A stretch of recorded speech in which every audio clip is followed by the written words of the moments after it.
السلام علیکم دوستو، اسلامی ادوار چینل پہ آپ سب کو خوش آمدید کہتا ہوں۔ آج میں آپ کے لیے شمشیر بے نیام کی 57 ایپیسوڈ لے کے آیا ہوں۔ تو چلیے آئیے شروع کرتے ہیں۔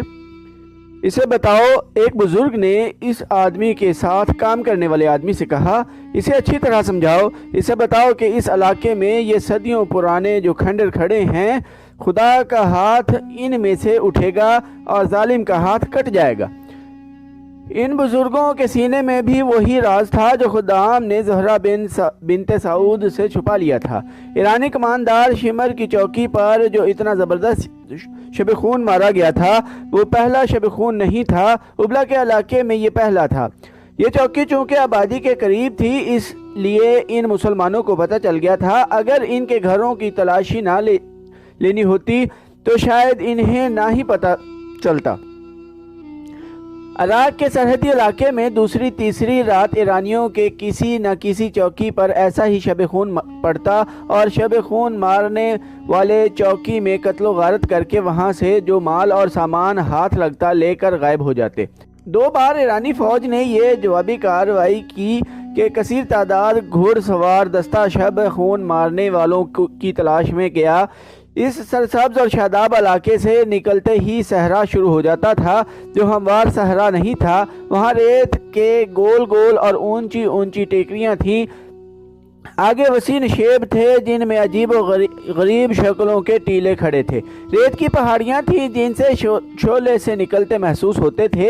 اس خوفناک علاقے میں جو میل ہا میل پھیلا ہوا تھا، صحرا کے بھیدی ہی جا سکتے تھے۔ کسی اجنبی کا وہاں جانا ہی محال تھا اور وہاں جا کر زندہ نکل آنا تو ناممکن تھا۔ دونوں بار ایرانی فوج کے گھڑ سوار دستے کا یہ انجام ہوا کہ اسے گھوڑوں اور انسانوں کے نقوش پا ملتے رہے جو صاف بتاتے تھے کہ یہ ایک گروہ ہے اور شب خون مارنے والا یہی گروہ ہو سکتا ہے، مگر یہ نقوش انہیں سیدھے موت کے منہ میں لے گئے۔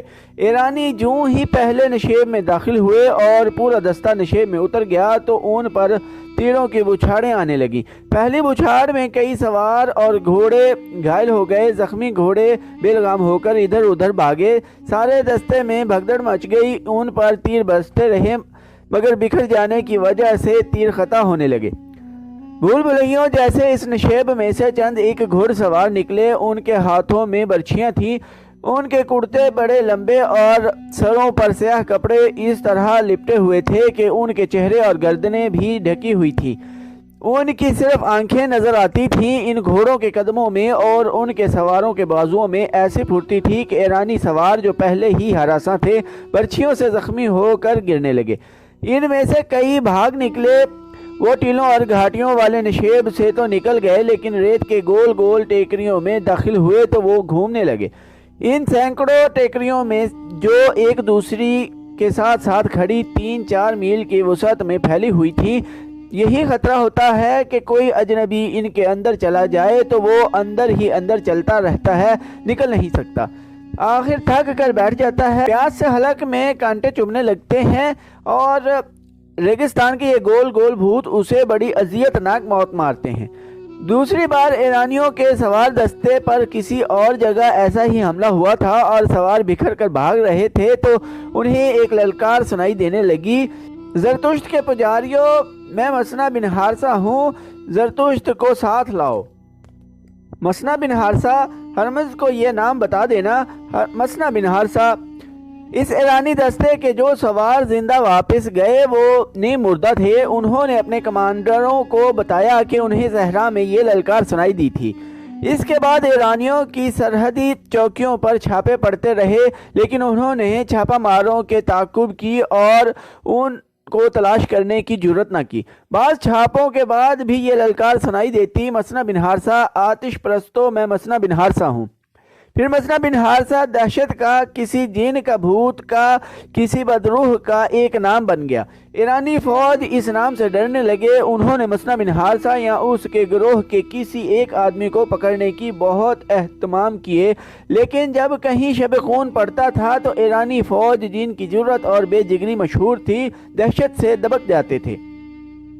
یہ تھا وہ مسنا بن حارثہ جو فروری 633 عیسوی کے ایک روز مدینہ میں خلیفۃ المسلمین ابو بکر رضی اللہ عنہ کے سامنے ایک گمنام اجنبی کی حیثیت سے بیٹھا تھا۔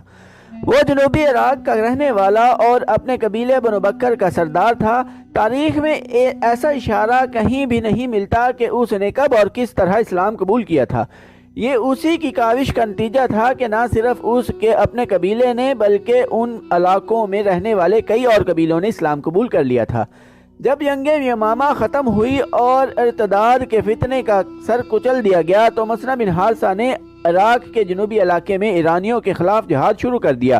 انہوں نے ان مسلمانوں میں سے جو ایرانی بادشاہی کی رعایا تھے ایک گروہ بنا لیا اور ایرانی فوج کی سرحدی چوکیوں پر شب خون مارنے شروع کر دیے۔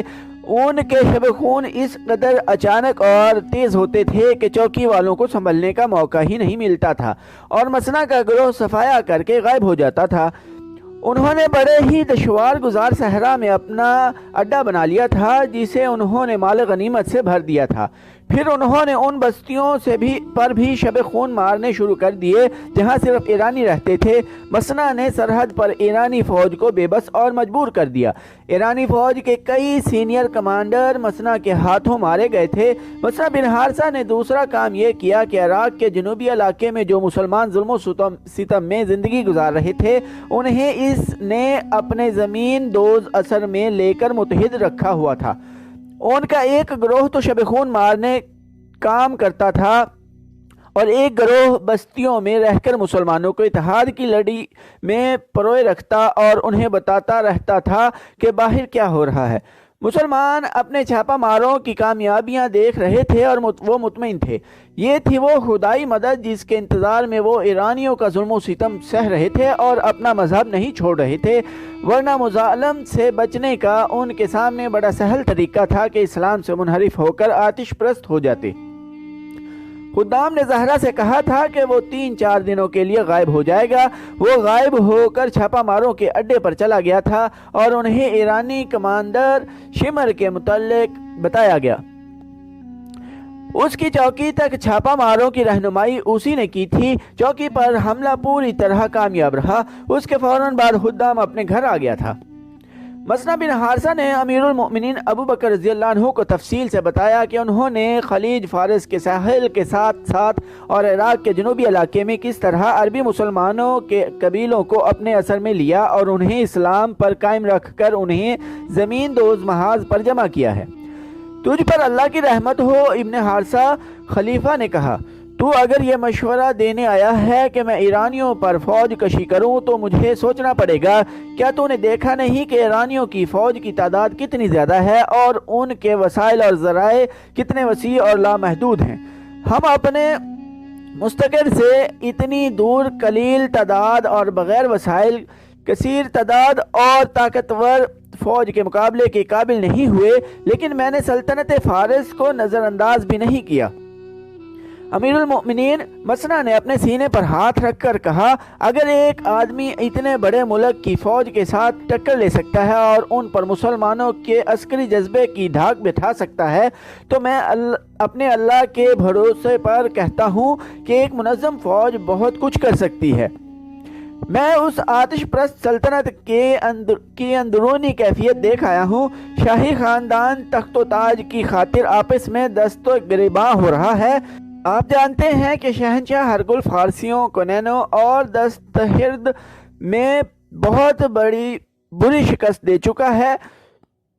اس کی فوجیں آتش پرست فارسیوں کے دارالحکومت مدائن کے دروازوں تک پہنچ گئی تھیں۔ اس کے بعد فارسی ایرانی سنبھل نہیں سکے۔ اگر ان کی عیش پرستی کو دیکھا جائے تو وہ سنبھلے ہوئے لگتے ہیں، لیکن ان میں اب بادشاہی کے تاج پر رسہ کشی ہو رہی ہے۔ یمن ان کے ہاتھ سے نکل گیا ہے اور وہاں کے حاکم بازان نے اسلام قبول کر لیا ہے۔ ان کی رعایا ان کی زنجیریں توڑنا چاہتی ہے۔ ان کی محکومی میں ان کے جنوبی علاقوں کے مسلمان میرے اشارے کے اور مدینہ کی فوج کے منتظر ہیں۔ تجھ پر رحمت ہی رحمت ہو مسنا، امیر المؤمنین نے کہا۔ ریب تیری باتیں میرے دل میں اتر رہی ہیں۔ میرا اگلا قدم وہیں پڑے گا جہاں تو کہتا ہے۔ کیا یہ بہتر نہیں ہوگا کہ میں سالاروں کی مجلس سے بات کر لوں؟ یا امیر المؤمنین، مسنا نے کہا، فیصلہ وہی بہتر ہوتا ہے جو صلاح مشورے کے بعد کیا جاتا ہے، لیکن میں امیر المؤمنین سے اجازت چاہوں گا کہ میں جو کہنا چاہتا ہوں وہ کہہ لوں، اور آپ میری باتیں سالاروں کے سامنے ضرور رکھیں۔ دجلہ اور فرات جہاں ملتے ہیں وہاں کے بڑے وسیع علاقے میں عربی قبیلے آباد ہیں جو سب کے سب مسلمان ہیں۔ چونکہ وہ مسلمان ہیں اس لیے وہ آگ کے پجاری بادشاہوں کے جور و ستم کا نشانہ بنے ہوئے ہیں۔ مسجدوں پر بھی ان کا حق تسلیم نہیں کیا جاتا۔ فارسیوں کے ہاتھوں ان کی جان محفوظ نہیں، ان کی عزت محفوظ نہیں۔ وہ مسلمان فصل اگاتے ہیں، جو پک جاتی ہے تو آتش پرست زمیندار اور فوجی اٹھا کر لے جاتے ہیں۔ وہاں مسلمان مزارے ہیں اور انہیں دھتکاری ہوئی مخلوق سمجھا جاتا ہے۔ وہ مسلسل خوف و ہراس میں رہتے ہیں۔ ان کے خلاف الزام صرف یہ ہے کہ وہ مسلمان ہیں، اور کفر کے طوفانوں میں بھی وہ اسلام کی شمع روشن رکھے ہوئے ہیں۔ وہ مدینہ کو روشنی کا مینار سمجھتے ہیں۔ امیر المؤمنین، اگر آپ بیٹھے یہ سوچتے رہیں کہ دشمن بہت طاقتور ہے تو وہ روز بروز طاقتور ہوتا جائے گا، اور مسلمان مایوس ہو کر اپنی بھلائی کا کوئی ایسا طریقہ سوچ لیں گے جو اسلام کے منافی ہوگا۔ میرے چھاپا ماروں نے جو کامیابیاں حاصل کی ہیں اور آپ کی فوج کے لیے جو زمین ہموار کی ہے وہ دشمن کے حق میں چلی جائے گی۔ کیا رسول اللہ صلی اللہ علیہ وآلہ وسلم مظلوم مسلمانوں کی مدد کو نہیں پہنچا کرتے تھے؟ خدا کی قسم میں ان کی مدد کو پہنچوں گا، خلیفہ ابو بکر رضی اللہ عنہ نے کہا، اور اپنے پاس بیٹھے ہوئے ایک سالار سے پوچھا، ولید کا بیٹا خالد رضی اللہ عنہ کہاں ہے؟ یمامہ میں آپ کے اگلے حکم کا انتظار کر رہا ہے امیر المؤمنین۔ انہیں جواب ملا، کوئی تیز رفتار قاصد بھیجو اور اسے پیغام بھیجو کہ جلدی مدینہ پہنچے۔ خلیفہ ابو بکر رضی اللہ عنہ نے کہا، فارس کی بادشاہی سے ہم اللہ کی تلوار کے بغیر ٹکر نہیں لے سکتے۔ خلیفہ مسنا سے مخاطب ہوئے، اور تم مسنا واپس جاؤ اور عرب قبیلوں کے جس قدر لڑنے والے آدمی اکٹھے کر سکتے ہو کر لو۔ اب تمہیں کھلی جنگ لڑنی پڑے گی، جو تم شب خون اور چھاپوں کے انداز سے بھی لڑ سکتے ہو، لیکن اپنے فیصلوں میں تم آزاد نہیں ہوگے۔ خالد رضی اللہ عنہ سالار اعلیٰ ہوگا، تم اس کے فیصلوں کے پابند ہوگے۔ تسلیم امیر المؤمنین، مسنا بن حارثہ نے کہا، ایک عرض اور ہے۔ اس علاقے میں جو عرب قبیلے ہیں وہ سب کے سب مسلمان نہیں، ان میں عیسائی بھی ہیں اور دوسرے عقیدوں کے لوگ بھی۔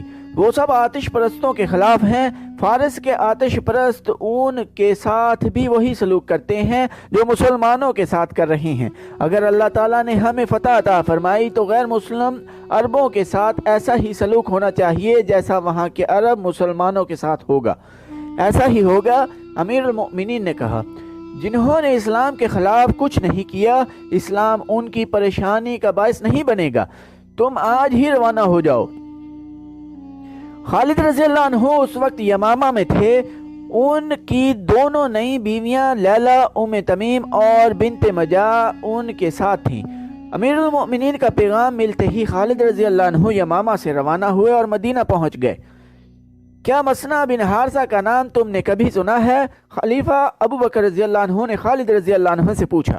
سنا ہے، خالد رضی اللہ عنہ نے جواب دیا، اور یہ بھی سنا ہے کہ فارسیوں کے خلاف اس نے ذاتی قسم کی جنگ شروع کر رکھی ہے، لیکن مجھے یہ معلوم نہیں کہ اس کی ذاتی جنگ ذاتی مفاد کے لیے ہے یا وہ اسلام کی خاطر لڑ رہا ہے۔ وہ یہاں آیا تھا، امیر المؤمنین نے کہا۔ جہاد جو اس نے شروع کر رکھا ہے اس میں اس کی کوئی ذاتی مفاد نہیں۔ میں نے اس لیے تمہیں بلایا ہے کہ تم سے مشورہ کروں کہ مسنا ہم سے جو مدد مانگتا ہے وہ اسے دی جائے یا اس وقت کا انتظار کیا جائے جب ہم فارسیوں کی اتنی بڑی قوت کے خلاف لڑنے کے قابل ہو جائیں گے۔ وہ کس قسم کی جنگ لڑ رہا ہے؟ خالد رضی اللہ عنہ نے پوچھا۔ امیر المؤمنین ابو بکر رضی اللہ عنہ نے خالد رضی اللہ عنہ کو پوری تفصیل سے بتایا کہ مسنا شب خون کی نوعیت کی جنگ لڑ رہا ہے اور اس وقت تک وہ کتنی کامیابی حاصل کر چکا ہے۔ اس کی سب سے بڑی کامیابی تو یہ ہے، خالد رضی اللہ عنہ خلیفہ نے کہا، کہ اس نے زرتشتوں کے محکوم مسلمانوں کو متحد رکھا ہوا ہے اور ان میں ایسا جذبہ پیدا کیا ہے کہ انہوں نے زرتشتوں کے ظلم و ستم میں اپنے سینوں میں اسلام کو زندہ رکھا ہوا ہے۔ ابلا اور عراق کے دوسرے علاقوں میں جہاں مسلمان آباد ہیں وہ فارسیوں کی غیر انسانی تشدد کا نشانہ بنے ہوئے ہیں۔ ان حالات میں اپنے عقیدوں کو سینے سے لگائے رکھنا بے معنی سا بن جاتا ہے۔ وہ مسلمان صرف اتنا کہہ دیں کہ اسلام اور مدینہ کے ساتھ ان کا کوئی تعلق نہیں تو ان کے سارے مصائب ختم ہو جائیں گے۔ یہ مسئلہ اور اس کے چند ایک ساتھیوں کا کمال ہے کہ انہوں نے ان حالات میں بھی وہاں کے مسلمانوں کو اسلام سے منحرف نہیں ہونے دیا۔ اس کے علاوہ انہیں اپنے عقیدے کا اتنا پکا بنا رکھا ہے کہ وہ زرتشتوں کے خلاف زمین دوز کارروائیوں میں مصروف رہتے ہیں۔ امیر المؤمنین خالد رضی اللہ عنہ نے کہا، مسنا نے کچھ کیا ہے یا نہیں کیا، مسلمانوں کی حیثیت سے ہم پر یہ فرض عائد ہوتا ہے کہ جو مسلمان غیر مسلموں کے جور و ستم کا نشانہ بنے ہوئے ہیں ان کی مدد کو پہنچیں۔ کیا تم یہ مشورہ دیتے ہو کہ ہمیں ایرانیوں سے ٹکر لے لینی چاہیے؟ خلیفہ نے پوچھا۔ ہاں امیر المؤمنین خالد رضی اللہ عنہ نے کہا، ٹکر کیوں نہ لی جائے؟ یہاں تو صورتحال کچھ اور ہے۔ جیسا کہ آپ نے بتایا ہے کہ مسنا نے وہاں کچھ کامیابیاں حاصل کر لی ہیں اور اس نے ہمارے حملے کے لیے راہ ہموار کر دی ہے۔ شب خون اور چھاپے مارنے والے اتنا ہی کر سکتے ہیں جتنا مسنا نے کیا ہے۔ وہ کسی علاقے پر قبضہ نہیں کر سکتے۔ قبضہ کرنا منظم لشکر کا کام ہے۔ یہ کام ہمیں ہر قیمت پر کرنا چاہیے۔ اگر ہم نے مسنا کی کامیابیوں کو آگے نہ بڑھایا تو اس کے دو نقصان ہوں گے۔ ایک یہ کہ یہ کامیابیاں ضائع ہو جائیں گی اور دوسرا یہ کہ زرتشت مسنا اور تمام مسلمانوں سے بہت برا انتقام لیں گے۔ اس کے علاوہ فارسی دلیر ہو جائیں گے۔ جیسا کہ مسنا نے آپ کو بتایا ہے کہ اس نے ایرانیوں کو اس قدر نقصان پہنچایا ہے کہ ان کے حوصلے مجروح ہو گئے ہیں کہ اگر انہیں دم لینے کا موقع دے دیا گیا تو وہ اپنے محکوم مسلمانوں کو قتل کریں گے اور اس خطرے کو ختم کر کے وہ اس سرحدی علاقے کو پہلے سے زیادہ مضبوط کر لیں گے۔ اپنے علاقوں کو محفوظ کرنے کے لیے وہ اپنی سرحد کے باہر کے علاقوں پر بھی قابض ہو سکتے ہیں۔ اس خطرے سے محفوظ رہنے کی یہی ایک صورت ہے کہ ہم مسنا کی مدد کو پہنچیں اور بیشتر اس کے کہ زرتشت ہماری طرف بڑھیں، ہم انہیں ان کے اپنے علاقے پر سے بھی پیچھے ہٹنے پر مجبور کر دیں۔ خلیفہ ابو بکر رضی اللہ عنہ نے خالد رضی اللہ عنہ کو یہ ہدایت دے کر رخصت کر دیا کہ وہ اپنے لشکر کو ساتھ لے کر عراق کی طرف پیش قدمی کریں۔ تو دوستو آج کے ایپیسوڈ ادھر ہی ختم کرتے ہیں۔ چینل کو سبسکرائب کرنا نہ بھولیے گا، لائک، کمنٹ اور شیئر بھی ضرور کیجیے گا۔ ٹائم دینے کے لیے شکریہ۔ اللہ حافظ۔